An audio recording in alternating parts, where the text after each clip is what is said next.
Hello, नमस्कार दोस्तों। Decode exam में आप सभी का स्वागत है। आज की क्लास में हम लोग डिस्कस करेंगे मॉक टेस्ट 29 जो कि आपके यूपीपीसीएस प्रीलिम्स और आरओ दोनों परीक्षाओं के लिए बहुत ही महत्वपूर्ण है। तो चलिए आज की क्लास को स्टार्ट करते हैं मेरे साथ ऐश्वर्या सिंह के साथ। क्लास में किसी भी तरीके का डाउट होगा तो आप लोग मुझे कमेंट बॉक्स में बताएंगे। आज की क्लास को स्टार्ट करने से पहले थोड़ी सी इंफॉर्मेशन मैं आप लोगों को देना चाहूँगी फाउंडेशन कोर्स के बारे में, जो कि डिकोड एग्जाम आप लोगों के लिए लेकर आया है। ये जो फाउंडेशन कोर्स है ये यूपी पीसीएस 2025 के लिए है। यहाँ पर प्रीलिम्स और मेंस दोनों के सिलेबस को कवर किया गया है। यहाँ पर प्रीलिम्स की अगर हम बात करें क्लास, तो जीएस के पेपर के साथ साथ CSAT paper plus current affair included होगा, और मेंस में आपके जीएस पेपर के साथ साथ हिंदी और एसए पेपर भी इंक्लूडेड होगा। और साथ ही साथ किस तरीके से आपको मेंस में अपने आंसर्स को लिखना है ये भी आपको बताया जाएगा। तो क्लास अगर इस से रिलेटेड आपको कोई भी इंफॉर्मेशन चाहिए तो ये आपको व्हाट्सएप नंबर दिख रहा होगा, इस पर आप कांटेक्ट कर सकते हैं। सारी इंफॉर्मेशन आपको प्रोवाइड करा दी जाएगी। डिकोड एग्जाम आप लोगों के लिए एक और कोर्स लेकर आया है, राइटिंग कोर्स, जो कि यूपीपीसीएस मेंस 2024 के लिए है। यहाँ पर जो आपका जीएस का सिलेबस है उसको वेरियस टॉपिक्स में डिवाइड कर दिया गया है, और हर दिन उस टॉपिक से रिलेटेड 5 प्रश्न आपको ऐसे दिए जाते हैं जिसके कि आंसर्स आप लिखकर हमें सेंड करते हैं। हमारे यहाँ के फैकल्टी उसको चेक करके आपको फीडबैक देते हैं। साथ ही साथ 5 प्रश्न ऐसे होते हैं जिसके कि मॉडल आंसर्स कोचिंग द्वारा आपको प्रोवाइड किए जाते हैं। तो अगर आपको इस कोर्स से रिलेटेड कोई भी इंफॉर्मेशन चाहिए तो ये व्हाट्सएप नंबर है, इस पर आप कांटेक्ट कर सकते हैं। चलिए अब आज की क्लास का हम अपना पहला प्रश्न देखते हैं। प्रश्न को ध्यान से देखिए, यहाँ पर सूची 1 और सूची 2 दी गई है। मैं थोड़ा साइड हो जाती हूँ ताकि आपको क्लियरली विजिबल हो। यहाँ पर क्लास देखिए, एक तरफ आपको ट्राइब्स दिए गए हैं, जनजाति, दूसरी तरफ आपको स्टेट के नाम दिए गए हैं। तो बताइए, गद्दी, टोडा, खासी, नागा। तो टोडा की अगर हम बात करेंगे, ये तो आपकी परीक्षा में कई बार पूछा गया है, ये तमिलनाडु में पाए जाते हैं। गद्दी की हम बात करेंगे तो ये हिमाचल प्रदेश में। ए का सेकेंड, और अगर हम देखें बी का फोर्थ। यहाँ पर आपको यही ऑप्शन डायरेक्ट मिल गया, डी आपका सही उत्तर है। अब हम देख ले खासी, मेघालय। गारो खासी जैंतिया की बात की जाती है ना, गारो खासी जैंतिया रेंज जो है वो मेघालय में है। इसी तरीके से खासी ट्राइब्स की जब हम बात करेंगे तो ये मेघालय में पाए जाते हैं। नागा ट्राइब्स की बात करेंगे तो ये मणिपुर और नागालैंड में ये ट्राइब्स आपको मिलते हैं। तो इस प्रश्न का सही उत्तर आपका क्या हो गया? डी आपका सही उत्तर हो गया। अच्छा, आज की क्लास को स्टार्ट करने के पहले एक चीज तो मैंने बोला ही नहीं आप लोगों से, क्या कि अपने साथ एक नोटबुक रखिए, पेन रखिए, जो भी इंपॉर्टेंट पॉइंट्स बताए जा रहे हैं उनको नोट डाउन करिए। क्लास नोट डाउन जरूर करते हुए चलिए, रिवीजन करने में आसानी होगी। साथ ही साथ क्या करेंगे मेरे students, list of selected candidate एक पेज में लिखेंगे, लिख रहे हो ना रोज, और उस लिस्ट ऑफ सिलेक्टेड कैंडिडेट में अपना नाम लिखेंगे और ऐसा सोचेंगे कि हमारा सिलेक्शन हो गया है। ठीक है। लॉ ऑफ अट्रैक्शन के बारे में आपने सुना होगा। लॉ ऑफ अट्रैक्शन भी तभी काम करता है जब आप चीजों को सोच पाते हैं। अब आप खुद सोचो, अभी मैं आप लोगों से कहूं बैठे बैठे आंख बंद करके सोचो, जो आपकी ड्रीम जॉब है वो आपको मिल गई तो आप लोग कितना खुश होगे, कितना खुश होगे। ठीक है। लेकिन जब आपको वो ड्रीम जॉब मिली तो आपने उतनी पढ़ाई भी की उसको पाने के लिए, और ये पढ़ाई आप कब कर पाएंगे? जब आप सेल्फ मोटिवेटेड रहेंगे। हर क्लास में मैं अपने स्टूडेंट से यही कहती हूं, यहां पर कौन फैकल्टी पढ़ा रहा है ये उतना मैटर नहीं करता है जितना कि आप खुद मैटर करते हो। अगर आप ईमानदारी से पढ़ोगे, रिवीजन करोगे, प्रैक्टिस करोगे, क्वेश्चन को लगाओगे और अपने पे कॉन्फिडेंस रखोगे तो आपका सिलेक्शन होगा। तो एकदम रोज सोचा करिए कि मैं ऑफिसर हूं, और अपने ड्रीम जॉब के बारे में सोचिए और मिरर के सामने रोज कहिए। ठीक है। और फिर उसके बाद उतनी ही ईमानदारी के साथ पढ़ाई भी करिए। कर्म तो आपको करना पड़ेगा। ठीक है, तो पढ़िए रोज। कहीं पर भी डाउट होगा कमेंट बॉक्स में आप लोग मुझे बताएंगे। आप में से किसी स्टूडेंट ने पंचायती राज इंस्टीट्यूशन से रिलेटेड क्वेश्चंस को कवर करने को बोला है, तो वो मैं आने वाले सेशन में कवर कर लूंगी। उसके थ्रू मैं पूरा आपको रिवाइज करा दूंगी, मैक्सिमम जितने क्वेश्चन वहां से बन सकते हैं। ठीक है, सारे प्रश्नों को हम डिस्कस कर लेंगे, उसकी चिंता आप नहीं करेंगे। लेकिन आप लोग मुझे कमेंट बॉक्स में बताइए तो हम कवर करेंगे। और क्या करोगे, जब ऐश्वर्या मैम की क्लास में बैठोगे तो पूरी सकारात्मक ऊर्जा के साथ, एक स्माइल के साथ कि सब अच्छा होगा, सिलेक्शन होगा, हम पढ़ेंगे। ठीक है, ध्यान दीजिएगा। चलो, अब इस प्रश्न का तो सही उत्तर डी हो गया। आपको पता है, मैंने पहले भी बोला है कि ट्राइब से रिलेटेड प्रश्न, जनजाति से रिलेटेड प्रश्न आपके परीक्षा में पूछे जाते हैं। पास्ट ईयर्स के पेपर आपने अगर देखे होंगे पीवाईक्यू, तो आपको खुद समझ में आ गया होगा। वर्ल्ड ट्राइब से भी रिलेटेड प्रश्न पूछे जाते हैं और भारत में भी, ये तो मैंने आपको बता दिया। जब हम गद्दी की बात करेंगे तो हिमाचल प्रदेश, टोडा, तमिलनाडु, खासी, मेघालय, नागा, मणिपुर। इसी तरीके से क्लास देख लीजिए, कुछ ट्राइब्स ऐसी हैं जो कि आपके परीक्षा में कई बार रिपीट हुई हैं, तो उसको जल्दी से हम डिस्कस कर लेते हैं। ध्यान दीजिएगा, मिश्मी आपकी परीक्षा में कई बार पूछा है, मिश्मी अरुणाचल प्रदेश। ठीक है, डफला भी पूछा है, मिश्मी, डफला, मिरी, ये सब अरुणाचल प्रदेश में। ठीक है, ये तीन तो आपके परीक्षा में पूछे गए हैं, और आपतानी भी पूछा गया है, ये भी पूछा गया है। तो यहां पर आपतानी, मिश्मी, डफला, मिरी, ये सब कहां देखने को मिलते हैं? अरुणाचल प्रदेश में, याद रखिएगा। असम में चकमा, मिकिर, बोरा, याद रखिएगा। मेघालय में गारो, खासी, जयंतिया, मैंने आपको बता दिया, हमार। ठीक है, नागालैंड में अंगामी, ये आपके परीक्षा में पूछा गया है, अंगामी पूछा गया है, अगर आपने पास्ट ईयर के पेपर्स देखे होंगे। लोथा तो नहीं पूछा गया है, कोन्याक भी पूछा गया है। अंगामी और कोन्याक आपके परीक्षा में पूछा गया है, याद रखिएगा कहां पाए जाते हैं? नागालैंड में पाए जाते हैं। ठीक है, फिर उसके बाद मणिपुर में कुकी, लेप्चा, ये दोनों भी पूछा गया है, लेप्चा, कुकी। ठीक है, याद रखिएगा मणिपुर। भूटिया, चकमा, गारो, कुकी, ये सब त्रिपुरा। तो क्लास स्क्रीनशॉट ले लो, एक बार स्क्रीनशॉट ले लो, और फिर जहां पर भी नोट्स बना रहे हो, जहां पर भी नोट्स बना रहे हो वहां पर नोट डाउन कर लेना। और जिस पर मैं स्टार लगा रही हूं, ये आपके परीक्षा में पूछे गए हैं, आपतानी, मिश्मी, डफला, मिरी। ठीक है, फिर यहां पर मिकिर पूछा गया है, बोरा पूछा गया है।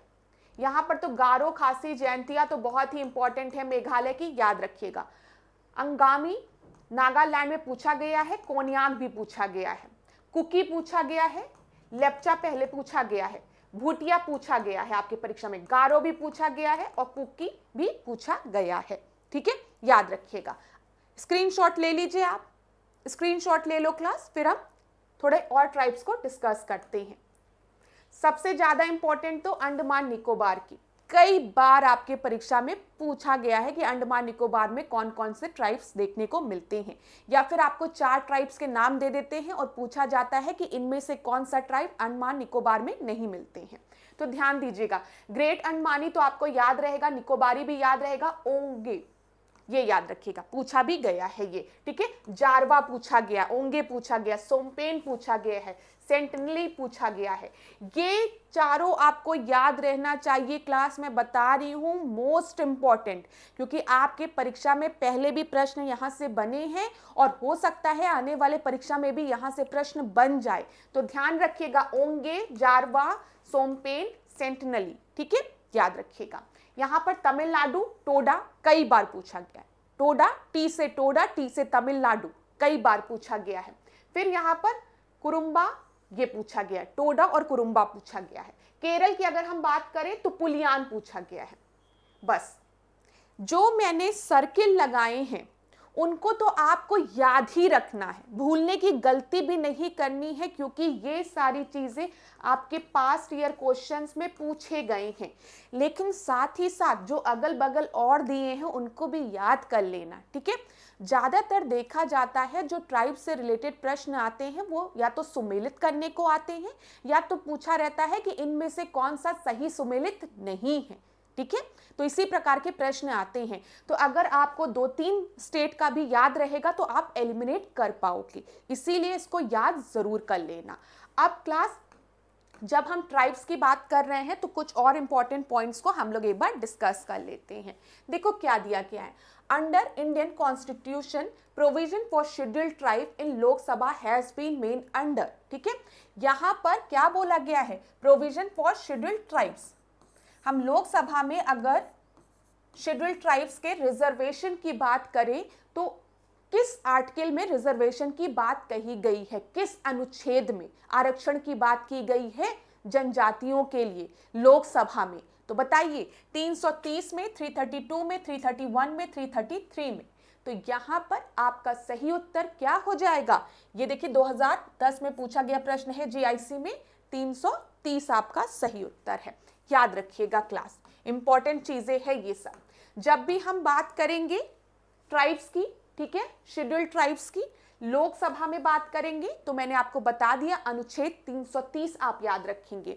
इसी तरीके से अगर आपके परीक्षा में पूछा गया शेड्यूल्ड ट्राइब्स के रिजर्वेशन की बात की गई, आरक्षण की बात की गई, कहां पर, स्टेट लेजिस्लेटिव असेंबली में, ठीक है, अगर आपसे विधानसभा में बात की गई तो आप कौन सा आर्टिकल बताएंगे, 332।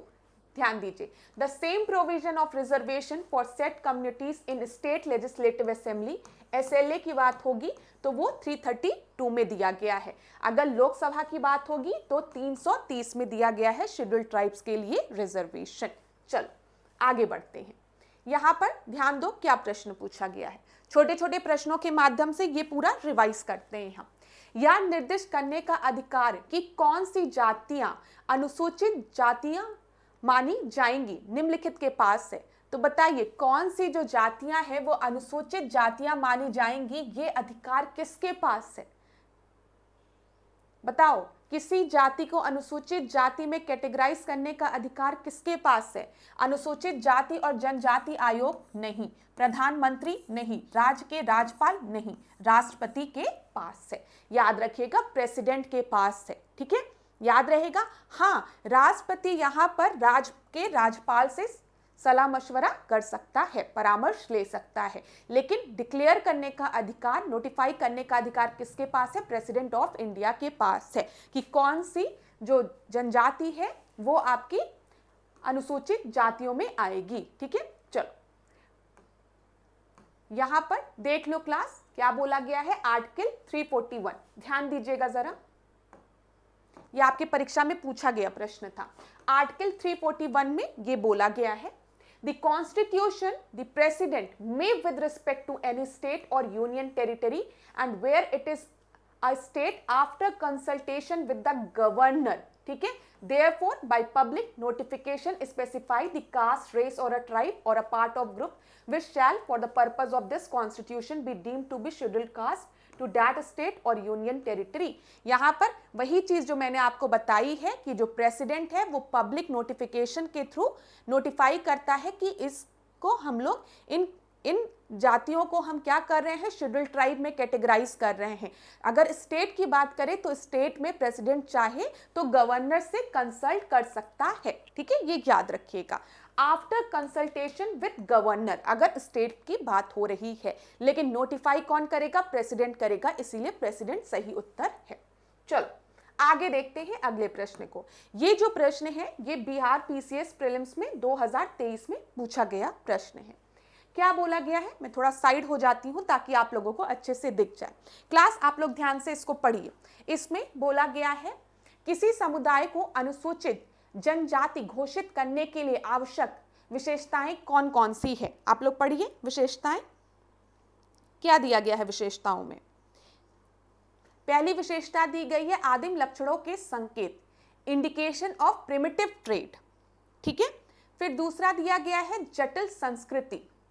फिर तीसरा दिया गया है बड़े पैमाने पर समुदाय के साथ संपर्क में संकोच, मतलब shyness of contact with the community at large. और आखिरी दिया गया है पिछड़ापन और भौगोलिक अलगाव। तो बताइए यहां पर आपका सही उत्तर क्या होगा, 4 ऑप्शन में आपका सही उत्तर क्या होगा क्लास।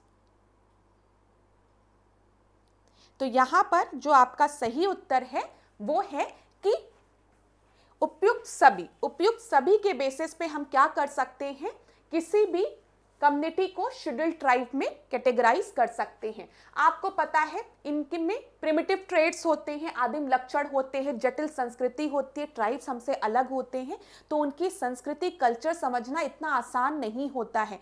हम आम लोगों में और ट्राइब्स में एक तरीके से हम देखें तो यहाँ पर भौगोलिक अलगाव भी होता है और पिछड़ापन भी होता है। ठीक है, सब सही दिया गया। बड़े पैमाने पे समुदाय के साथ संपर्क में संकोच, वो इतनी जल्दी हमसे संकोच नहीं कर पाते, उनकी लैंग्वेज अलग है, कल्चर अलग है, हर चीज अलग है। तो यहाँ पर उपयुक्त सभी हो सकता है। लेकिन एक बात आप याद रखेंगे क्लास, हमने यहाँ पर तो आपको जो डिफरेंट क्राइटेरिया दिया गया था, बीपीएससी में पूछा गया था जो, तो वो सारे क्राइटेरिया फुलफिल करते हैं, ये बिल्कुल सही था। लेकिन कहीं पर अगर हमारे पेपर में ये प्रश्न पूछ लिया कि ये क्राइटेरिया हमारे संविधान में मेंशन है कि किस बेसिस पे हम किसी कम्युनिटी को शेड्यूल्ड ट्राइब्स में नोटिफाई कर रहे हैं, प्रेसिडेंट नोटिफाई कर रहा है, किस क्राइटेरिया पे, ये क्राइटेरिया हमारे संविधान में मेंशन है। अगर ऐसी लाइन दी गई तो आप क्या याद रखेंगे? नहीं, हमारे संविधान में कहीं पर भी क्राइटेरिया का जिक्र नहीं है कि कौन सा क्राइटेरिया होना चाहिए। देखिए these criteria, ध्यान दीजिएगा, these criteria is not spelled out, क्या लिखा है? not spelled out in the constitution but has become well established। तो संविधान में कहीं पर मेंशन नहीं है कि क्या क्राइटेरिया होना चाहिए, ये बात याद रखिएगा, कंफ्यूज मत होइएगा। चलो अगला प्रश्न देखते हैं। यहाँ पर 2 प्रश्न हैं, आराम से देखिएगा। The provision of National Commission for Scheduled Tribe is given in which article of the constitution? यहां पर बोला गया है national commission for scheduled tribe. ठीक है, यहां पर बोला गया है राष्ट्रीय आयोग की बात की गई है, किसके लिए? जनजाति के लिए। ठीक है, ये क्लियर है? तो यहां पर जनजाति की बात की गई है, तो इसके बारे में हमने कहां पर बात की है? आर्टिकल 16 में नहीं, 82 में नहीं, 341 में नहीं, आर्टिकल 338 में, याद रखिएगा। दूसरा देखिए, निम्नलिखित में से कौन सा संविधान संशोधन भारत में पिछड़े वर्गों के लिए राष्ट्रीय आयोग के गठन की बात करता है? तो national commission for backward classes की बात की गई है, national commission for backward classes की। तो ये किस संविधान संशोधन द्वारा हुआ था? तो 102, यहाँ पर सी सही उत्तर है। अब जो इंपॉर्टेंट पॉइंट मैं आपको रिवाइज कराने जा रही हूं वो आप याद रखिएगा क्लास, क्योंकि इंपॉर्टेंट चीजें हैं ये। यहां पर ध्यान दीजिए, मैं यहां पर लिख देती हूं, मेरी बात ध्यान से सुनिएगा। हम बात करते हैं नेशनल कमीशन, ठीक है, राष्ट्रीय आयोग। नेशनल कमीशन मतलब राष्ट्रीय आयोग, तो national commission for scheduled cast, ये किस आर्टिकल में दिया गया है? आर्टिकल 338 में। ठीक है, अनुच्छेद 338 में national commission for scheduled tribes, ये किस में दिया गया है? आर्टिकल 338A में। ठीक है, और national commission for backward classes, ये किस में दिया गया है? 338B में। ये याद रखिएगा। इतना याद रखोगे? बताओ, ये याद रखोगे? अब एक इंपॉर्टेंट पॉइंट जो आपको और याद रखना है, पहले national commission for scheduled caste और national commission for scheduled tribe एक ही में था। ठीक है, लेकिन 89th कॉन्स्टिट्यूशनल अमेंडमेंट एक्ट 2003 के तहत क्या किया गया? दोनों को अलग कर दिया गया। अब national commission for scheduled cast अलग है, national commission for scheduled tribe अलग है। ये 338A में है, ये 338 में है। और आपको मैंने पहले भी बताया है, national commission for backward classes का गठन 102nd कॉन्स्टिट्यूशनल अमेंडमेंट एक्ट के थ्रू हुआ है, ये याद रखिएगा। इतनी चीज क्लियर क्लास? बताओ, इतनी चीज क्लियर? जो मैंने आपको बताया वही चीजें यहाँ पर दी गई है। जब हम 102 संविधान संशोधन की बात करते हैं जो कि 2018 में आया, इसके तहत हमने national commission for backward classes का गठन किया। क्या है? राष्ट्रीय पिछड़ा वर्ग आयोग को संवैधानिक दर्जा दिया, क्योंकि अब वो हमारे संविधान के अनुच्छेद 338 बी में शामिल है, ये बी है, ठीक है, 13 मत सोचना, बी है, वो समझ में आ रहा होगा, ठीक है। अब इसमें कितने अध्यक्ष होते हैं देखिएगा, इसमें आपके अध्यक्ष नहीं, इस आयोग में हम national commission for backward classes की बात कर रहे हैं, जो नेशनल कमीशन है हम उसकी बात कर रहे हैं। इसमें अगर हम देखेंगे तो टोटल 5 सदस्य होते हैं, याद रखिएगा, जिसमें एक अध्यक्ष होता है, उपाध्यक्ष होता है और 3 अन्य सदस्य होते हैं। क्या होता है? एक अध्यक्ष होता है, एक उपाध्यक्ष होता है और 3 अदर मेंबर्स होते हैं, national commission for backward classes. इसी तरीके से national commission for scheduled tribe, ठीक है, शेड्यूल्ड ट्राइब में भी अगर आप देखेंगे तो 5 मेंबर्स होते हैं इस कमीशन में, एक अध्यक्ष, एक उपाध्यक्ष और 3 अदर मेंबर। याद रखिएगा जो पॉइंट्स मैं आपको बता रही हूं, हर पॉइंट से आपके परीक्षा में प्रश्न बन सकता है। अब ये जो मेंबर होते हैं इनकी नियुक्ति कौन करता है? राष्ट्रपति करता है, ये याद रखिएगा। इनकी नियुक्ति राष्ट्रपति द्वारा हस्ताक्षरित एवं उसके मोहर युक्त आदेश द्वारा होती है, याद रहेगा।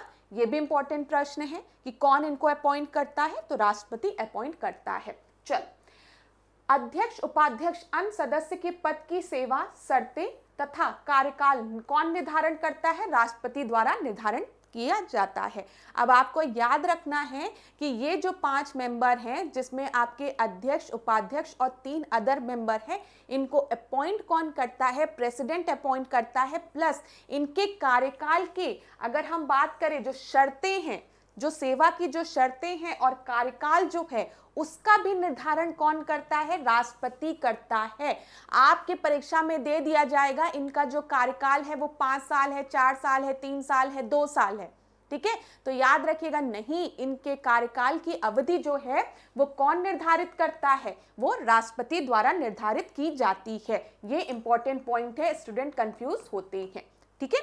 अब देखो 102nd कॉन्स्टिट्यूशनल अमेंडमेंट की जब हमने आपसे बात की तो मैंने आपको बताया था कि इसके तहत अनुच्छेद 338 को जोड़ा गया, आर्टिकल 338 जो कि national commission for backward classes है, पिछड़े वर्ग के लिए है राष्ट्रीय आयोग। साथ ही साथ इसमें एक और अनुच्छेद जोड़ा गया था 342A। याद रखिएगा, अगर आपके परीक्षा में एक स्टेटमेंट ऐसे दिया गया कि 102 संविधान संशोधन के तहत आर्टिकल अनुच्छेद 338B जोड़ा गया है और 342A जोड़ा गया है, तो आप कंफ्यूज नहीं होंगे, ठीक है। ये मत सोचिएगा कि 338B है और 342 भी B है, नहीं, 338B है और 342A है। क्लास में हर वो पॉइंट बता रही हूं जहां पर आप लोग एग्जामिनेशन हॉल में बैठ के कंफ्यूज होते हैं, क्योंकि उस समय आप प्रेशर में रहते हैं। अभी आप ये एक सिंगल टॉपिक को पढ़ रहे हैं तो आपको समझ में आ रहा है, लेकिन जब आप प्रेशर में रहते हैं तो इन्हीं सब छोटी छोटी चीजों में कंफ्यूजन हो जाती है, ठीक है, ये याद रखिएगा। अब 338B में हमने सामाजिक और शैक्षणिक रूप से पिछड़े वर्गों की बात की है। किससे? सामाजिक और शैक्षणिक, याद रखिएगा, ठीक है, सोशली और अगर हम बात करें एजुकेशनल, ठीक है, सोशली और एजुकेशनली दोनों शब्द याद रखिएगा, सामाजिक और शैक्षणिक, ये भी दिया जा सकता है। अनुच्छेद 342A की जब हम बात करेंगे तो इसमें राष्ट्रपति को विभिन्न राज्यों और केंद्र शासित प्रदेशों में सामाजिक और शैक्षणिक रूप से पिछड़े वर्गों को निर्दिष्ट करने का अधिकार होता है। राष्ट्रपति नोटिफाई करता है कि कौन होंगे, ठीक है, कौन बैकवर्ड क्लासेस में आएंगे, ये हो गया, ठीक है क्लास। अब एक बार क्विक रिवीजन कर लो मैम के साथ जल्दी से, जो मैं आपको बताने जा रही हूं, एकदम ध्यानपूर्वक सुनिएगा आप लोग, जो भी इंपॉर्टेंट पॉइंट में बताने जा रही हूं। जब भी आर्टिकल 338 की बात आएगी तो आप याद रखेंगे ये किसके लिए है? National commission for scheduled cast, ठीक है, ठीक है क्लास। फिर मैंने आपको बताया 89th कॉन्स्टिट्यूशनल अमेंडमेंट एक्ट 2003 के तहत हमने क्या देखा? 338A को जोड़ा गया, जो कि किससे रिलेटेड है? National commission for scheduled tribe, ठीक है। फिर हमने देखा एक और अमेंडमेंट हुआ, संविधान संशोधन हुआ, 102 कॉन्स्टिट्यूशनल अमेंडमेंट एक्ट आया, जिसके की तहत आपका 338 बी जोड़ा गया और 342 ए जोड़ा गया। ये किससे रिलेटेड है? National commission for backward classes. ये बैकवर्ड क्लासेस किस बेसिस पे होंगे? सामाजिक और शैक्षणिक, याद रखिएगा, सामाजिक और शैक्षणिक, एजुकेशनल और सोशल एंड एजुकेशनल, उसकी बात की गई है। और 342 ए में क्या बोला गया है? कौन नोटिफाई करेगा? प्रेसिडेंट नोटिफाई करेगा, जैसा कि यहां पर भी होता है। National commission for scheduled cast, scheduled tribe में भी कौन नोटिफाई करता है? प्रेसिडेंट नोटिफाई करता है। ये सारे पॉइंट याद रहेंगे। कमीशन में कितने मेंबर्स होते हैं? 5 मेंबर्स होते हैं। एक अध्यक्ष होता है, उपाध्यक्ष होता है और 3 अदर मेंबर्स होते हैं, जिनको कि कौन अपॉइंट करता है? प्रेसिडेंट अपॉइंट करता है। जो किसके प्लेजर में अपनी पोस्ट को होल्ड करते हैं? प्रेसिडेंट के प्लेजर में, ठीक है। इनका कार्यकाल कौन निर्धारित करता है? प्रेसिडेंट निर्धारित करता है। तो सारे इंपॉर्टेंट पॉइंट्स मैंने आपको बता दिए, जहां से प्रश्न बन सकते हैं। चलो अगला प्रश्न देखो क्या दिया गया है। Article 338 of Indian constitution deal with the, अब तो आपको क्लियर हो गया होगा। ये देखो, ये मध्य प्रदेश पीसीएस प्रीलिम्स में पूछा गया है और मैंने अभी आपको बता दिया है कि ये किससे रिलेटेड है? National commission for scheduled cast से। 338, ठीक है, ये 338 ए हो गया और ये 338 बी हो गया, ठीक है। याद रहेगा, national commission for backward classes. और यहाँ पर ह्यूमन राइट कमीशन की बात करेंगे, एनएचआरसी की, तो ये आपका संवैधानिक संस्थान नहीं है, कॉन्स्टिट्यूशनल बॉडी नहीं है, ये एक स्टैट्यूटरी बॉडी है। चल, तो यहाँ पर आपका ए सही उत्तर है। अगला प्रश्न देखो, ये मध्य प्रदेश पीसीएस प्रीलिम्स 2023 में पूछा गया प्रश्न है, ध्यान दो।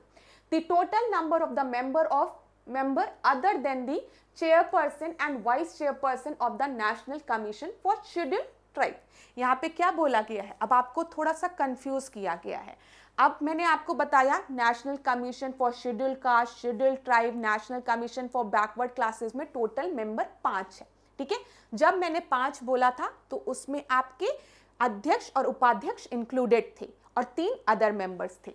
इन्होंने प्रश्न में क्या दिया है कि अध्यक्ष और उपाध्यक्ष को छोड़कर और कितने मेंबर्स होते हैं, ठीक है। चेयरपर्सन और वाइस चेयरपर्सन को छोड़ के और कितने मेंबर्स बचे? 3 मेंबर्स। तो यहां पर आपका आंसर क्या हो जाएगा? सी आपका आंसर हो जाएगा। यही चीज मैं आपको बताना चाहती हूँ, विभिन्न परीक्षाओं में किस तरीके से एक टॉपिक से प्रश्न बन सकते हैं। तो अगर आपको भी किसी टॉपिक में दिक्कत होती है, पॉलिटी में, हिस्ट्री में, तो आप मुझे टॉपिक बता दीजिए, उस टॉपिक को हम प्रश्नों के माध्यम से सॉल्व करवा देंगे। और क्लास एक रिक्वेस्ट और है, इसके पहले की जो क्लासेस है उनको भी ज़रूर देखना, ठीक है, क्योंकि वहाँ पे हमने ज्योग्राफी के क्वेश्चन, इन्वायरमेंट इकोलॉजी के क्वेश्चन, इकोनॉमिक्स के क्वेश्चन भी सॉल्व किए हैं और बहुत ही इंपॉर्टेंट चीज़ें हैं वो। तो डेली आप लोग इन क्लासेस को ज़रूर देखिए, क्योंकि मेरे दिमाग में यही रहता है कि किस तरीके से अपने स्टूडेंट्स को एक इजी वे में पूरे टॉपिक को कवर करा दो। अब आप लोग कल लोग इससे रिलेटेड प्रश्न पूछेगा। चलो आगे देखते हैं हम लोग। ये देखो, ये प्रश्न आईएएस 2023 में पूछा गया है। कब पूछा गया? यूपीएससी 2023 में पूछा गया है।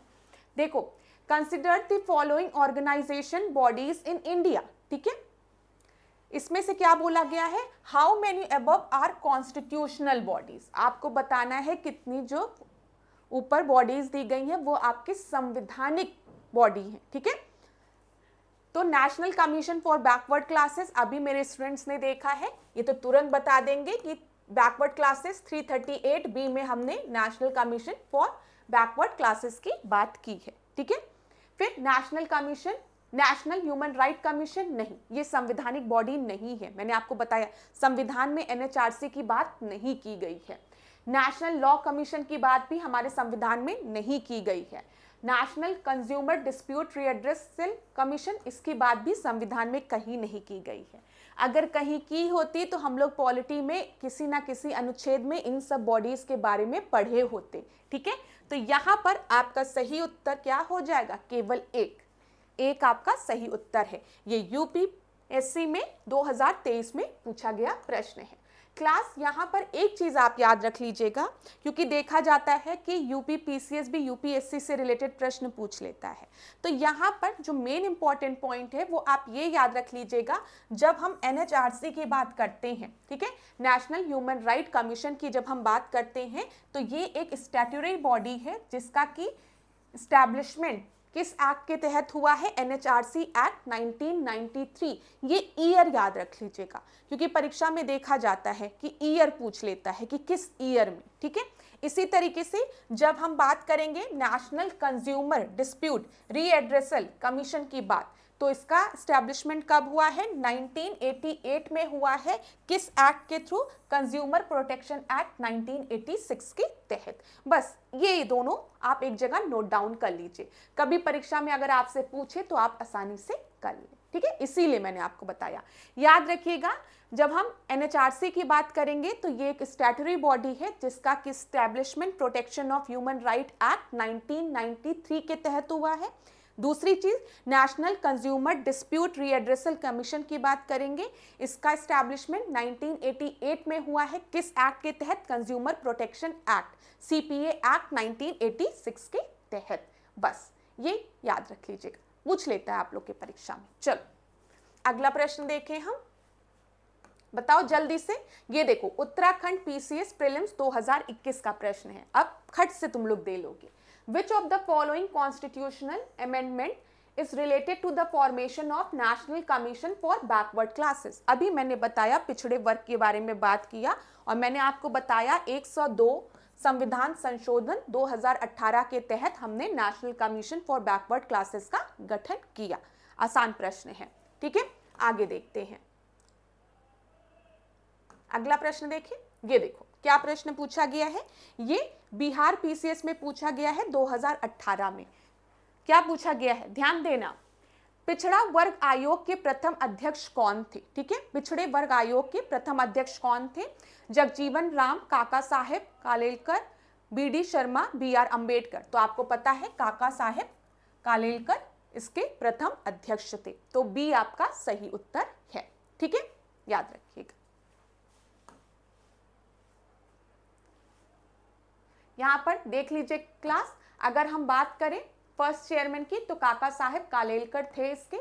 All India backward classes commission की, हाँ, पहले all India backward classes commission का गठन पहले हुआ था, लेकिन इसे संवैधानिक दर्जा, ठीक है, कॉन्स्टिट्यूशनल बॉडी कब बनाया गया, 102nd कॉन्स्टिट्यूशनल अमेंडमेंट एक्ट 2018 के तहत संवैधानिक दर्जा दिया गया है। याद रखिएगा ये चीज आप।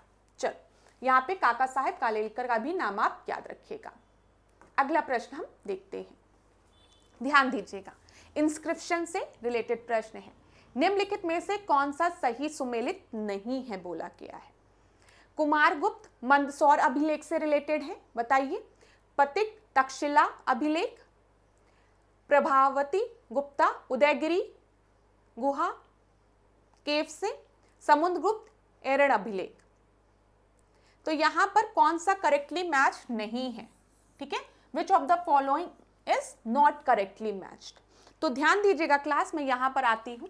कुमारगुप्त की जब हम बात करते हैं तो हम किसकी बात करते हैं, हम मंदसौर अभिलेख की बात करते हैं, सही है ये, ठीक है। जब हम पतिक की बात करते हैं तक्षशिला अभिलेख, समुद्रगुप्त एरड़ अभिलेख, लेकिन प्रभावती जो है उदयगिरी केव से रिलेटेड नहीं है, यहां पर चंद्रगुप्त रिलेटेड हैं, याद रखिएगा। चंद्रगुप्त द्वितीय की जब हम बात करते हैं, चंद्रगुप्त द्वितीय की, तो वो आपके उदयगिरी अभिलेख से रिलेटेड हैं। इतनी चीज क्लियर है क्लास? बताओ, यहां पर प्रभावती गुप्ता का उदयगिरी अभिलेख से कोई भी साक्ष्य प्राप्त नहीं है, यहां पर चंद्रगुप्त सेकंड की बात करते हैं। अब आप इसका स्क्रीनशॉट ले लीजिए, दिख रहा है आप लोगों को क्लियरली? ध्यान दीजिएगा क्लास, यहां पर क्या क्या चीजें दी गई है। हाथी गुम्फा अभिलेख की जब हम बात करेंगे तो कलिंगराज खारवेल, याद रखिएगा। जूनागढ़ रुद्रदामन, याद रखना है। नासिक अभिलेख गौतमी बलश्री, प्रयाग प्रशस्ति समुद्रगुप्त, एहोल अभिलेख पुलकेशिन द्वितीय, ठीक है। मंदसौर अभिलेख मालवा नरेश यशोवर्मन, ग्वालियर अभिलेख प्रतिहार नरेश भोज, भितरी अभिलेख या जूनागढ़ अभिलेख स्कंदगुप्त, और देवपाड़ा अभिलेख बंगाल शासक विजय सेन। तो इसका स्क्रीनशॉट लीजिए आप लोग, यहाँ से आपके परीक्षा में प्रश्न बन सकते हैं। ध्यान दीजिएगा क्लास, ये इंपॉर्टेंट है। अभिलेख से रिलेटेड प्रश्न आपके परीक्षा में बनते हैं, तो इसको ध्यान पूर्वक आप लोग स्क्रीनशॉट ले लीजिए। मैं स्लाइड से हट जाती हूं ताकि आपको कोई दिक्कत ना हो। चलो आगे बढ़े अगले प्रश्न पे। अगले प्रश्न पे कहीं पर भी कोई दिक्कत होगी तो मुझे बताइएगा आप लोग। अब देखो ये प्रश्न है आधुनिक भारत से। निम्नलिखित को घटनाक्रम के अनुसार सजाइए। आपको सजाना है। CR फॉर्मूला दिया गया है, ध्यान दीजिएगा class. CR formula, cabinet mission, Gandhi Jinnah बातचीत, वेबल प्लान। तो बताइए आपका सही उत्तर क्या होगा। यहां पर जब हम बात करते हैं CR फॉर्मूला की, तो CR फॉर्मूला कब आया है? 1944 में, ठीक है। इसके बाद वेबल प्लान आता है 1945 में, ठीक है। तो 1 4 कैबिनेट 2, 1 4 यहां पर देखिए 1 हो गया, 4 हो गया, कैबिनेट हो गया 2। तो आपका सही उत्तर डी हो जाएगा। डी आपका सही उत्तर है। देखिए कैबिनेट मिशन आपको पता है ये 1946 वाला समय हो गया है। डी आपका सही उत्तर है। ध्यान दीजिएगा। अब CR फॉर्मूला क्या था, पता होना चाहिए ना। CR फॉर्मूला क्या था, थोड़ा सा इसको डिस्कस करते हैं। सबसे पहले CR फॉर्मूला किसके नाम पर रखा गया है? आपके परीक्षा में एक बार यही पूछा गया था कि CR फॉर्मूला में CR कौन है? तो यहां पर आप याद रखिएगा चक्रवर्ती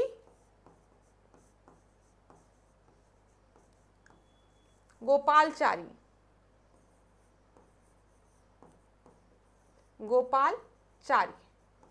ठीक है। क्या याद रखेंगे? चक्रवर्ती गोपालाचारी। CR फॉर्मूला कब आया है? 1944 में आया है। CR फॉर्मूला में क्या बोला गया था?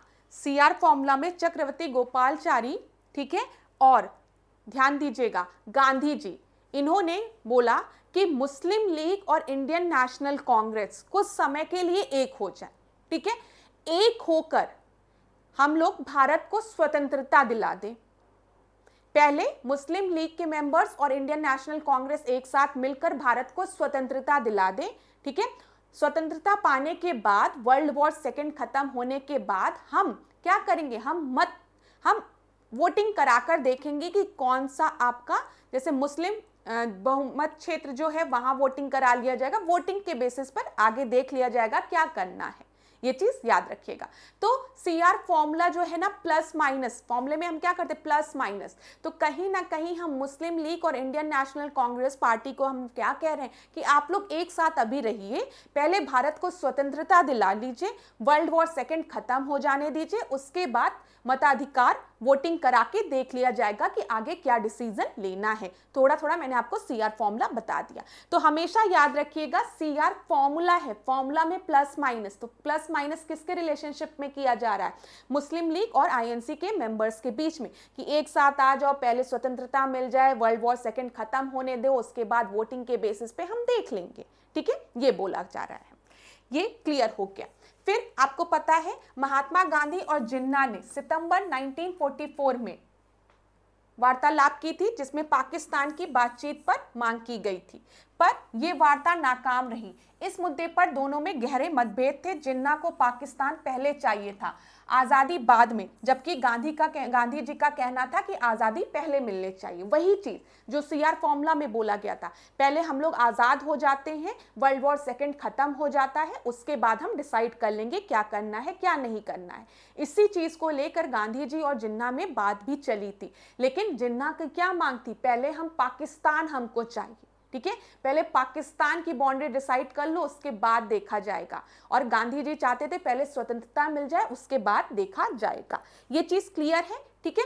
फिर यहां पर ध्यान दीजिएगा, ये हो गया वेवल प्लान की। अगर हम बात करेंगे वेवल योजना, जो कि 1945 में आई थी, यहां पर याद रखिएगा जून 1945 में वेवल प्लान में बोला गया था कि जो एग्जीक्यूटिव काउंसिल है, ठीक है, जो एग्जीक्यूटिव काउंसिल है, जो कार्यपालिका है, ठीक है, जो एग्जीक्यूटिव काउंसिल है, जो कार्यपालिका है, उसमें खाली वॉइसरॉय को छोड़ के प्लस जो सेना के अध्यक्ष है, इन दोनों पोस्ट को छोड़ के और सारी जो पोस्ट है वो भारतीयों को दे दी जाएगी।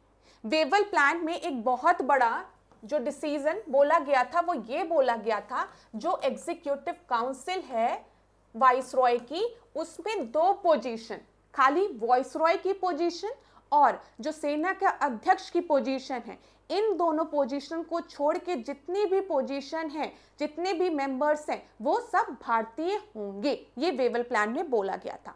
और बोला गया था कि अभी आगे हम शिमला कॉन्फ्रेंस कराने वाले हैं, जिसमें कि सब लोग एक साथ बैठे और किसी डिसीजन पे आए, लेकिन आपको पता है ये भी फेल हो जाएगा, वेवल प्लान भी।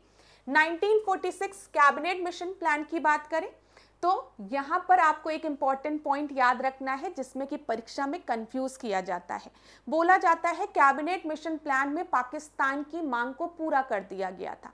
याद रखिएगा क्लास, दिमाग में एकदम बिठा के, कि पाकिस्तान की डिमांड जो थी वो किसी भी प्लान में नहीं पूरी की गई है। पाकिस्तान की डिमांड जो है वो माउंटबेटन प्लान में पूरी की गई है। ठीक है, माउंटबेटन जब आएंगे तब क्या करेंगे, विभाजन करेंगे भारत और पाकिस्तान का, ये याद रखिएगा। फिर रेड क्लिफ बाउंड्री ड्रॉ करेंगे, वो उसमें बोला गया है माउंटबेटन प्लान में। इसके पहले ना वेवल प्लान में पाकिस्तान की डिमांड पूरी करने की बात की गई है, ना क्रिप्स में, ना अगस्त में, ना कैबिनेट मिशन में, कहीं पर भी अलग देश बनाने की या पार्टीशन के विभाजन की बात नहीं की गई है।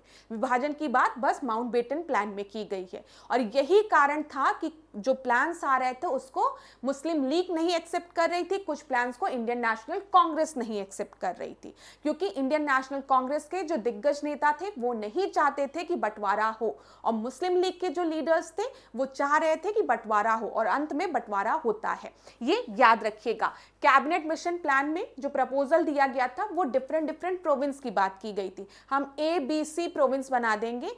ए प्रोविंस में जैसे मुस्लिम मेजॉरिटी और हिंदू मेजॉरिटी के अकॉर्डिंग हम प्रोविंस डिसाइड कर लेंगे। ठीक है, ये याद रखिएगा, इंपॉर्टेंट है। आपके परीक्षा में CR फॉर्मूला में पूछा गया था कि CR क्या है, तो चक्रवर्ती राजा गोपालचारी का नाम आप याद रखिएगा। ठीक है, चलो आगे देखते हैं।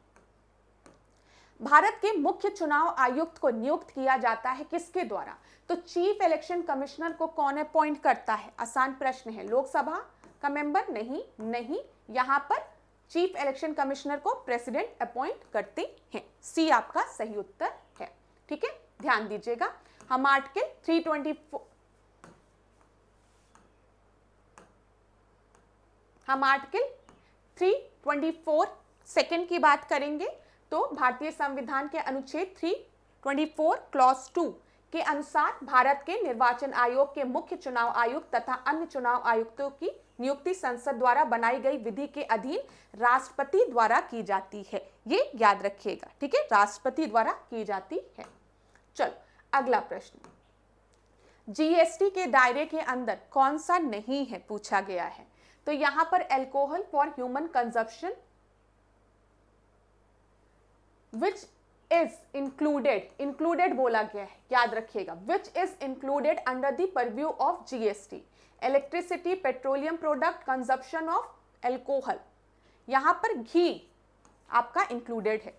घी पे GST लगती है, लेने जाते होगे तो उसमें GST चार्ज लगता है। चलो आगे बढ़ते हैं। निम्नलिखित दशकों में से किसमें भारत में जनगणना वृद्धि दर उच्चतम थी बोला गया है। ध्यान दीजिएगा क्लास, एक बार पढ़ लीजिए आप लोग इसको। उच्चतम बोला गया है, which of the following decade was the population growth rate was highest in India। तो यहाँ पर 1961 to 71 दिया है, 1971 to 81, 1981 to 91, 1991 to 2001। तो आपका सही उत्तर जो है वो 1961 to 71 है। हम देख लेते हैं। यहाँ पर देख लीजिए, जो दशक में जनसंख्या वृद्धि दर की बात की गई है ना, तो ध्यान दीजिएगा 1971 टू 81 कितना है, 24.66 है। ठीक है, फिर 1981 टू 91 कितना है, 23.87, 2001 तक 21.54। ये याद रखिएगा, 2001 से 2011 की मत 1964, ठीक है। तो सबसे ज्यादा किस में था? 1971, और आपको ऑप्शन में जो दिया गया था वो 1961 वाला दिया गया था, जिसमें सबसे ज्यादा था 24.80, ये याद रखिएगा। इसके बाद आप देख रहे हैं जो वृद्धि दर है, जो ग्रोथ रेट है, वो डिक्रीज हो रही है। 24.80 था 1961 टू 71 में, उसके बाद 71 टू 81 में 24.66, थोड़े कम से ग्रोथ रेट डिक्रीज हुई है। फिर 81 में, 91 में थोड़े कम से, 1991 से 2001 में थोड़ा कम, और अगर आप देखेंगे 2001 से 11 के मध्य तो बहुत तेजी से 17.64 है। ये आपकी परीक्षा के लिए महत्वपूर्ण है। चल आगे बढ़ते हैं। देखो यहां पर क्या दिया गया है क्लास, वृक्ष दिए गए हैं, ठीक है। मैं साइड होती हूं ताकि आप लोग आराम से पढ़िए, आपको दिखना चाहिए। वृक्ष दिए गए हैं और आपको मैच करना है कि ये वृक्ष कहां पाए जाते हैं। तो बताओ, सागौन के वृक्ष की अगर हम बात करें, अगर आप मध्य प्रदेश जाओगे ना तो मध्य प्रदेश में आपको सागौन के वृक्ष बहुत दिखेंगे, बहुत दिखेंगे। तो हम कह सकते हैं सागौन के जो वृक्ष है वो हमें मध्य भारत में दिखते हैं, ठीक है, दिखते हैं ना। तो ए का सेकंड दो जगह दिया गया है, वेरी गुड। फिर इसके बाद देखें डी का फर्स्ट हो जाएगा। डी का फर्स्ट देखो, अगर हम सिंकोना की बात करेंगे तो ये हमें तराई रीजन में मिलेगा। टीक हमें मिलेगा सेंट्रल एशिया में, ठीक है। अब सुंदरी, मैंने आपको बताया था जब हम सुंदरबन डेल्टा की बात करते हैं, सुंदरबन डेल्टा जो मैंग्रोव्स जहां पाए जाते हैं, वहां पर उसका नाम सुंदरबन क्यों पड़ा है? क्योंकि वहां पर सुंदरी वृक्ष पाए जाते हैं। इसी सुंदरी वृक्ष के नाम पर उसका नाम सुंदरबन डेल्टा पड़ा है, ठीक है, जहां पर मैंग्रोव्स आपके हैं, बताया है ना मैंने आपको, ठीक है। तो यहां पर सुंदरी सुंदरबन में हो गया। सी का देखो सबसे आसान, तो अगर हम देखते तो सी का थर्ड तो यहां दिया गया है। एक मिनट क्लास, ए का सेकंड, ठीक है, ए का सेकंड हो गया। सागौन मध्य भारत, यहां पर सुंदरी 3, सी का थर्ड इधर दिया गया है। लग रहा है कुछ ऑप्शंस में आपके इसमें दिक्कत है। सागौन की बात करेंगे मध्य भारत, ए का सेकंड हो जाएगा। फिर उसके बाद हम सुंदरी की बात करेंगे तो सी का आपका क्या हो गया, मैंने आपको बता दिया सुंदरबन में 3 हो गया, ठीक है। देवदार की अगर हम बात करेंगे तो ये आपका, अच्छा ये सिंकोना, देखिए क्लास यहां पर आप ए यहां पर सही उत्तर दिया गया है। सी का थर्ड ये रहा, ए का सेकंड मध्य भारत, ठीक है। तो मैं क्या गलत कर रही थी? ये दिया तो है ऑप्शन, सही कर रही थी मैं। देखो यहां पर ए का सेकंड जो मैंने आपको बताया सागौन मध्य भारत में, सुंदरी सुंदरबन में, सी का थर्ड, ठीक है। सिंकोना की बात करेंगे, डी का फर्स्ट हिमालय के तराई रीजन में, और देवदार कहां पर, यहां पर बी की फोर्थ में। चल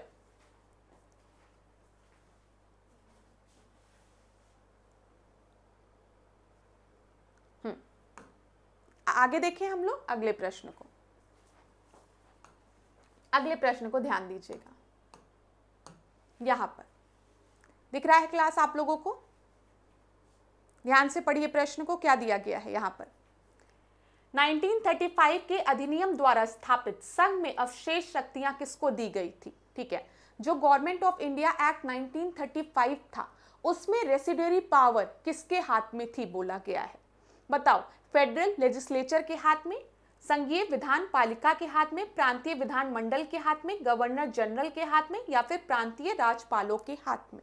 तो आपको क्या लगता है 1935 के एक्ट में जो रेसिडरी पावर है वो किसके हाथ में होगी, बताइए, वो किसके हाथ में होगी? तो वो गवर्नर जनरल के हाथ में होती थी। ध्यान दीजिएगा, यहां पर सी आपका सही उत्तर है। जो शक्तियां होती थी वो गवर्नर जनरल के हाथ में होती थी, यहां पर सी सही उत्तर है, ठीक है क्लास। चलो आगे बढ़े, अगले प्रश्न को देखिए। निम्नलिखित में से कौन सा तत्व पौधों के विकास के लिए आवश्यक नहीं है? क्या बोला गया है, पौधों के विकास के लिए आवश्यक नहीं है, ठीक है। Which of the following element is not essential? तो सोडियम दिया है, पोटेशियम दिया है, कैल्शियम दिया है, मैग्नीशियम दिया है। याद रखिएगा कि सोडियम जो है वो पौधों के ग्रोथ के लिए उतना आवश्यक नहीं होता है, याद रहेगा। ठीक है, आगे बढ़े। अगला प्रश्न देखिए, इंटरनेशनल मॉनेटरी फंड से रिलेटेड है। अंतर्राष्ट्रीय मुद्रा कोष के संबंध में आईएमएफ की बात की गई है, आईएमएफ के संबंध में बताना है। या किसी भी देश को ऋण प्रदान कर सकता है, या केवल विकसित देशों को ही ऋण प्रदान करता है, या केवल सदस्य देशों को ही ऋण प्रदान करता है, या किसी भी देश के केंद्रीय बैंकों को ऋण प्रदान करता है। तो ध्यान दीजिएगा, आईएमएफ की जब हम बात करते हैं, इंटरनेशनल मॉनेटरी फंड की, तो ये जो है ये ऋण खाली अपने मेंबर कंट्री को देता है। ठीक है, तो यहाँ पर आपका सही उत्तर क्या होगा, it provide loan only to the member countries. ठीक है, सी आपका सही उत्तर होगा। आईएमएफ में कंट्रीज का कोटा होता है। ठीक है, ये कोटा कैसे डिसाइड होता है कि कौन सी कंट्री आईएमएफ में कितना कंट्रीब्यूट कर रही है, कितना फंड दे रही है, ये याद रखिएगा।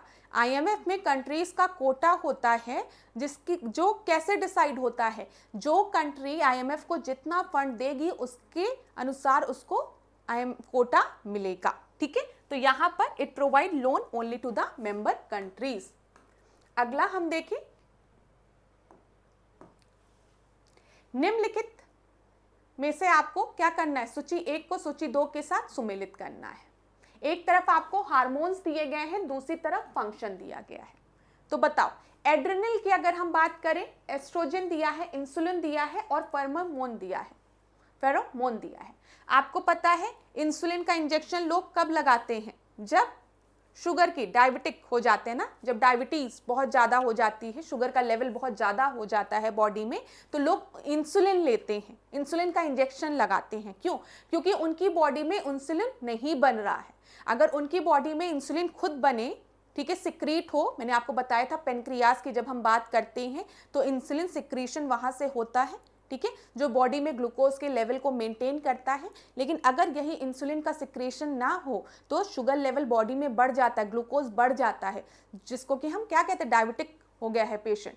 तो यहाँ पर हम इंसुलिन की बात करेंगे तो ग्लूकोज हो गया, सी का 4 2 जगह दिया गया है। ठीक है, फिर उसके बाद एस्ट्रोजन की जब हम बात करेंगे तो ये विमेन हार्मोन से रिलेटेड है एस्ट्रोजन लेवल, तो बी का 3rd हो जाएगा, बी का 3rd यहाँ पर हो गया।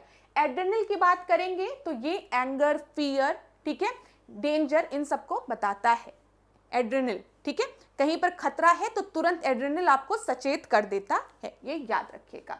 और फॉर्मोन्स की अगर हम बात करेंगे तो ये क्या है, ये attracting are made by sensing odour, गंध के बोध से साथी को आकर्षित करना। तो यहां पर आपका सही उत्तर सी हो जाएगा, सी आपका सही उत्तर है क्लास। ए का 1st, ठीक है, एस्ट्रोजन 3, इंसुलिन 4, ठीक है, सी का 3rd आपका सही उत्तर है। चलो आगे बढ़ते हैं। आईएमएफ से ही रिलेटेड प्रश्न है ये, डायरेक्ट प्रश्न पूछा गया है कि आईएमएफ का गठन कब हुआ था। तो आईएमएफ का गठन कब हुआ था, 1952 में नहीं, 50 में नहीं, 47 में नहीं, 1945 में। डी आपका सही उत्तर है।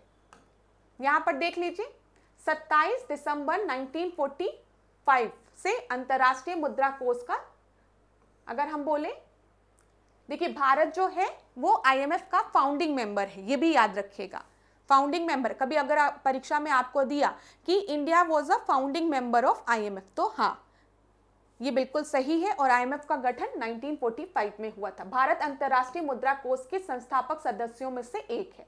भारत 27 दिसंबर 1945 से अंतर्राष्ट्रीय मुद्रा कोष का सदस्य है। चलो अगला देखते हैं, ये क्या दिया गया है आपको, डिफरेंट इंस्टीट्यूट ऑर्गेनाइजेशन दिए गए हैं, इनके हेडक्वार्टर्स कहां पर है। तो United Nation Environment Programme, UNEP की अगर हम बात करेंगे क्लास, ध्यान दीजिएगा, यूनेप की अगर हम बात करेंगे तो इसका हेडक्वार्टर कहां पर है, इसका हेडक्वार्टर केनिया में है, ठीक है, केनिया नैरोबी में। तो ए का 4th 3 जगह दिया गया है, वेरी गुड।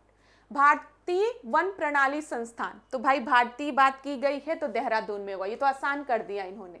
तो बी का 3rd बी का थर्ड हो गया।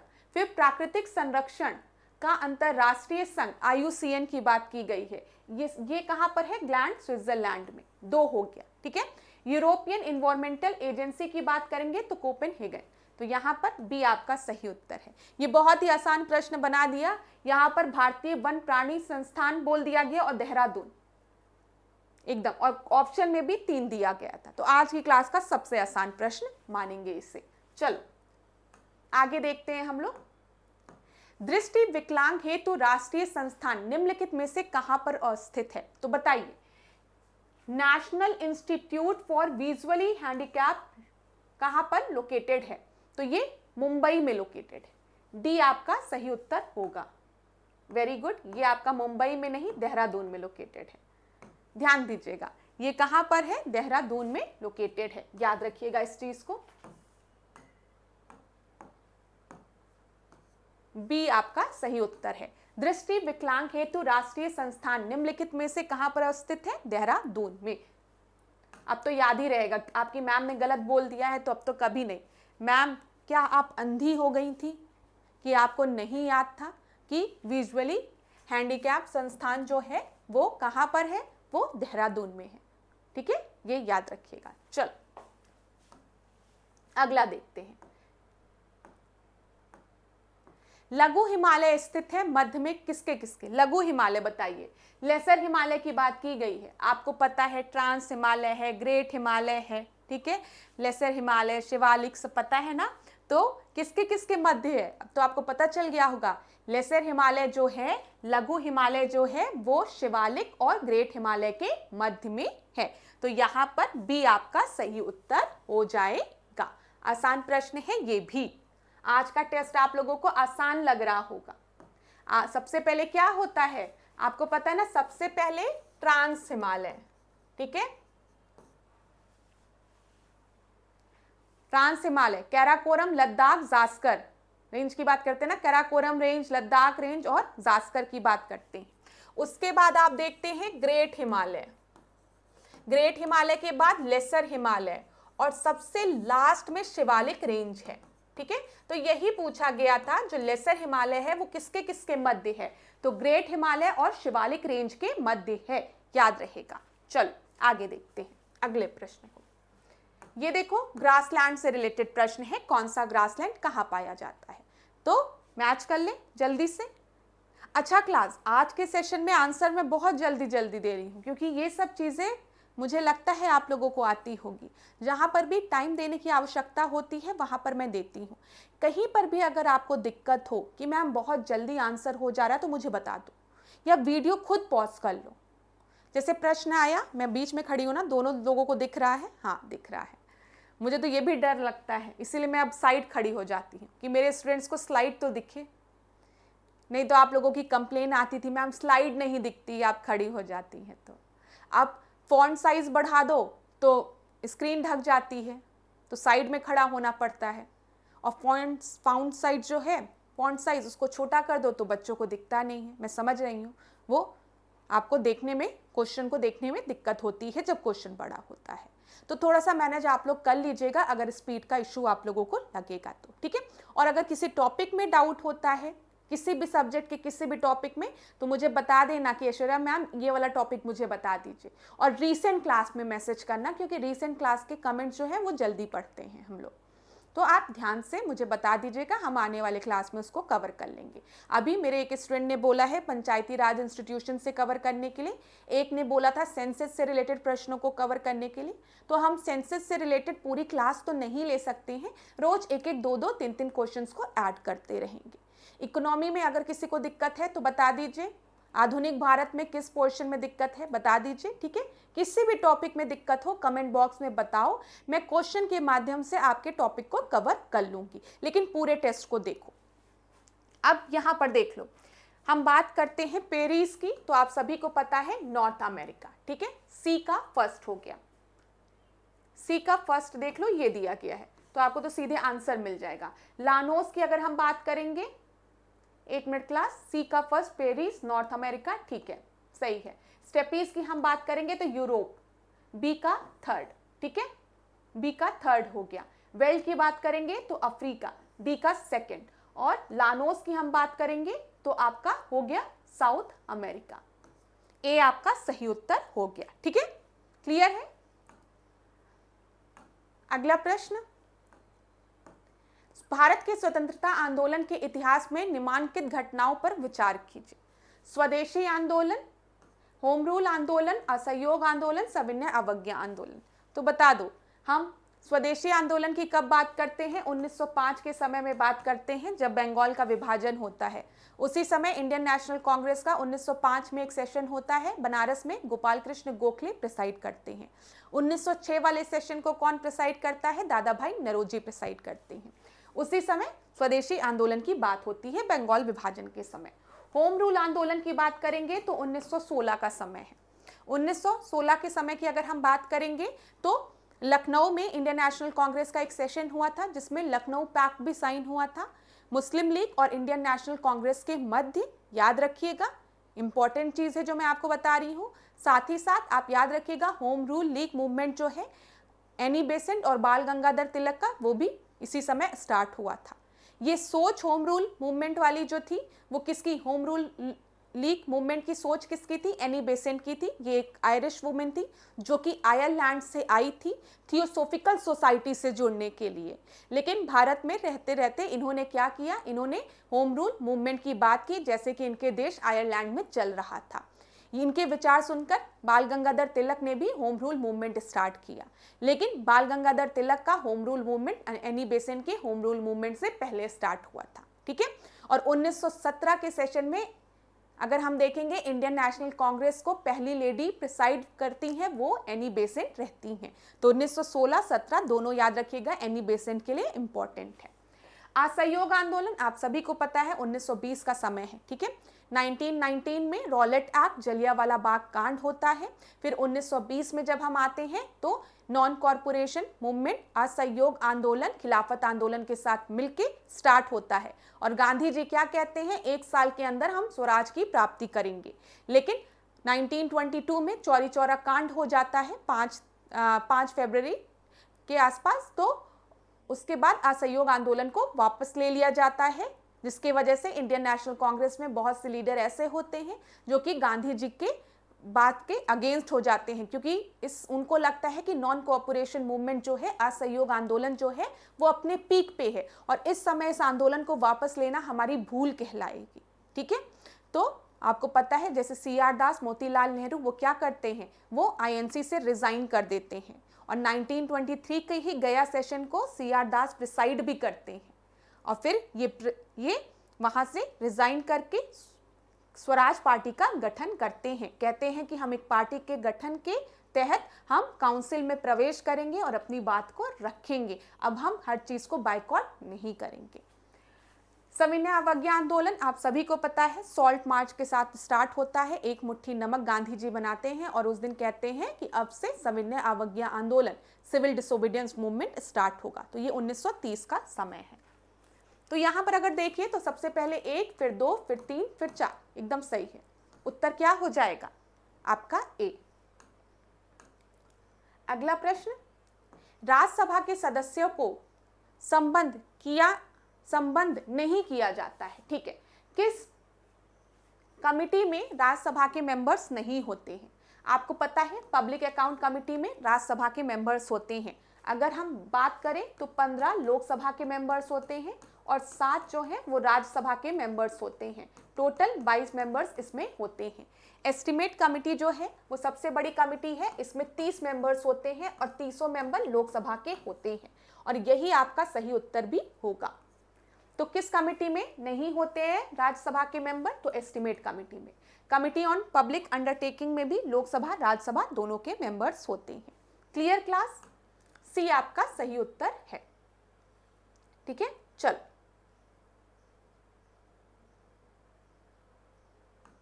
अगला प्रश्न, यहां ध्यान दो। मानव मस्तिष्क के बारे में निम्नलिखित कथनों पर विचार कीजिए। मस्तिष्क हृदय गति को नियंत्रित रखने के लिए उत्तरदायी होता है। सही बात है। जब आपको बहुत ज्यादा घबराहट होती है, आपको लगता है आपकी हार्ट बीट बहुत तेज हो गई है, तो लोग कहते हैं जाओ थोड़ा आराम कर लो। थोड़ा आराम कर लो, दिमाग शांत होगा, घबराहट कम होगी, कहा जाता है ना। तो हाँ, हार्ट बीट को कंट्रोल करता है ब्रेन, बिल्कुल सही है। या शरीर के संतुलन के लिए उत्तरदायी होता है, हाँ, शरीर को बैलेंस करने के लिए भी ये उत्तरदायी होता है। याद रखिएगा, हम लोग एक क्लास में वेरियस पार्ट ब्रेन के पढ़ लेंगे, सेरिब्रम, सेरिबेलियम, मेडुला ऑब्लंगाटा, ठीक है। तो फिर वहां पर मैं आपको बता दूंगी कि कौन सा बैलेंस करने के लिए, जैसे मेडुला ऑब्लंगाटा, सेरिब्रम हो गया, सेरिबेलियम हो गया, ठीक है। एक आपको सोचने के लिए बताता है, जैसे हम सेरिब्रम की बात करते हैं, तो ये सारी चीजें हम डिस्कस कर लेंगे। तो यहां पर आपका दोनों ही बिल्कुल सही है, सी आपका सही उत्तर हो गया। अगला प्रश्न देखिए क्लास, निम्नलिखित में से कौन सा एक तृतीय क्रियाकलाप है? यहां पर टर्शरी से रिलेटेड है बोला गया है। टर्शरी सेक्टर से रिलेटेड कौन है? वानिकी की बात करेंगे हम, फॉरेस्ट्री की बात करें, एनिमल हस्बेंड्री की बात करें, एग्रीकल्चर की बात करें, हॉर्टिकल्चर की बात करें, तो ये सब क्या है? ये सब प्राथमिक उसके हैं, प्राइमरी सेक्टर से रिलेटेड है, जो कि हमें सीधे नेचर से प्राप्त हो रहे हैं। एग्रीकल्चर, फॉरेस्ट्री, एनिमल हस्बेंड्री, फिर उसके बाद हॉर्टिकल्चर, ये सारे। जब हम बात करते हैं मैन्युफैक्चरिंग सेक्टर, तो ये आपका सेकेंडरी सेक्टर में आता है ना। हम चाइना की बात करते हैं, तो चाइना की इकोनॉमी में, जीडीपी में सबसे बड़ा कंट्रीब्यूशन किसका है? द्वितीय क्षेत्र का, सेकेंडरी सेक्टर का, क्योंकि China is a manufacturing hub, ठीक है। जब हम टर्शरी सेक्टर की बात करते हैं, तो इसमें मार्केटिंग सर्विस सेक्टर आता है, ठीक है, ये याद रखिएगा। तो टर्शरी सेक्टर की बात की गई है, टर्शरी एक्टिविटी की, तो डी आपका सही उत्तर हो जाएगा। अगला प्रश्न देखिए क्या दिया गया है, सेंसस से रिलेटेड है। 2011 की जनगणना के अनुसार निम्नलिखित में से सबसे अधिक जनसंख्या घनत्व वाला राज्य कौन सा है? तो बताइए, सबसे ज्यादा पॉपुलेशन डेंसिटी कहां पर है? कल ही मैंने डिस्कस किया है, मैंने आपको बताया था, अगर यहां पर खाली बोला जाता कि सबसे ज्यादा जनसंख्या कहां पर है भारत में, तब आप उत्तर प्रदेश का नाम लगा देते, ठीक है, टिक लगा देते। लेकिन जनसंख्या घनत्व की बात की गई है, पॉपुलेशन डेंसिटी की, तो वो कहां पर है? बिहार में है।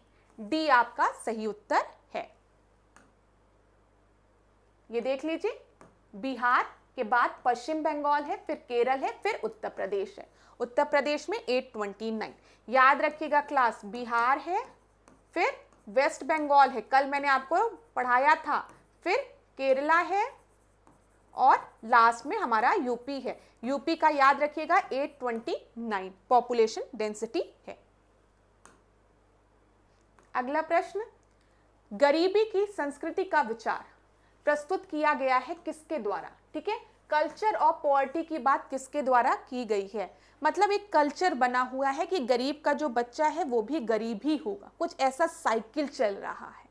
तो ये धारणा किसके द्वारा दी गई है? ऑस्कर लुइस के द्वारा, गुरनाल मिडल द्वारा, आशीष बोस द्वारा, या फिर अमृत सेन द्वारा? ये आपके परीक्षा में पूछा गया प्रश्न है। याद रखिएगा, कल्चर ऑफ पॉवर्टी जो कॉन्सेप्ट है वो ऑस्कर लुइस द्वारा दिया गया है। ए आपका सही उत्तर है। ठीक है, यहां पर ध्यान दे लीजिए क्लास, पॉवर्टी की साइकिल होती है। जैसे जो बच्चे जिनका परिवार गरीब है वो उनके बच्चे भी गरीब होंगे, और गरीबी के कारण अगर हम देखेंगे तो उनको उतनी शिक्षा नहीं मिल पाएगी, एजुकेशन नहीं मिल पाएगा, वो स्किल नहीं बन पाएंगे, स्किल लेबर नहीं बन पाएंगे, जिसके वजह से उनको जॉब के लिए स्ट्रगल करना पड़ेगा, और जब वो जॉब के लिए स्ट्रगल करेंगे, जॉब नहीं मिलेगा, तो वह आपके फंस जाएंगे। ठीक है, तो चलिए क्लास, अब आज के सेशन को यहीं पे एंड करेंगे। नेक्स्ट क्लास में आपसे मिलेंगे नए प्रश्नों के साथ। ठीक है, बस यहीं पे एंड करते हैं, थोड़ा लाइट का इशू है, तो यहीं पे इस क्लास को अब एंड करेंगे। Thank you so much class, next session में मिलेंगे नए प्रश्नों के साथ। तब तक खूब पढ़िए, खूब आगे बढ़िए, कोई भी डाउट होगा आप लोग मुझे बताइएगा। Thank you so much.